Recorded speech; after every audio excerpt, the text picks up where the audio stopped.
কত রাজা, কত বাদশা, কত শাহানশাহ, আমির, ওমর এই পৃথিবীর জমিনে ছিল, যাদের ঘর বাড়িগুলা কত সুন্দর ছিল, যাদের বিল্ডিং ইমারত কত মজবুত ছিল, যাদের ধমকে জমিন থরথর করে কাঁপত, আজকে তাদের কবরের উপরে গরু ছাগলে ঘাস খায়, কবর থেকে তাদের খেদাইবার শক্তি নাই।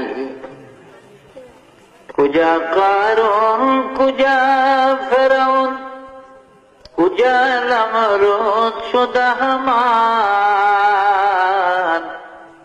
কুজা শাওকত পেয়াজ শাহেদ, কুজা তখতে সুলাইমান, কুজা শাওকত পেয়াজ শাহেদ, কুজা তখতে সুলাইমান। এখন জাহাজ গাড়ি হাওয়ায় চলে, কলেরই বিধান,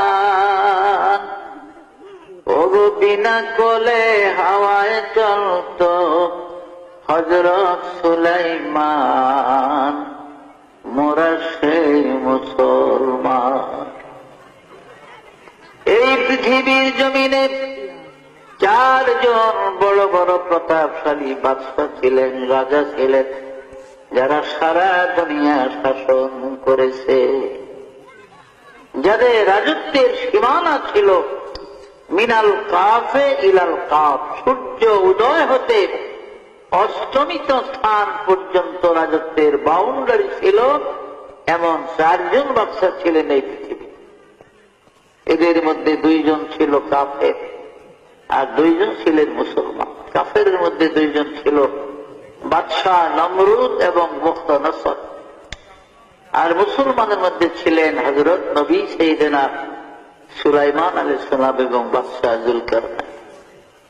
জুলকারনাইন বাদশাকে কোরআনের ভাষায় জুলকারনাইন বলা হয়। কিতাবের মধ্যে তার নাম হলো ইস্কান্দার জুলকারনাইন, তৌরাত কিতাবে তার নাম হলো কোরেশ, ইনজিল কিতাবে তার নাম সাইরাস, আর ইংরেজরা তাকে আলেকজান্ডার বলতো। এই বাদশাহ জুলকারনাইন এই পৃথিবীর জমিনে তিনি 1600 বছর হায়াত পেয়েছিলেন। কয়শো বছর? 1600 বছর। আমাদের 14 গোষ্ঠীর হায়াত একত্র করলে ওই বনি 1600 বছর। যত লাভ দিলেন সব বাদ না।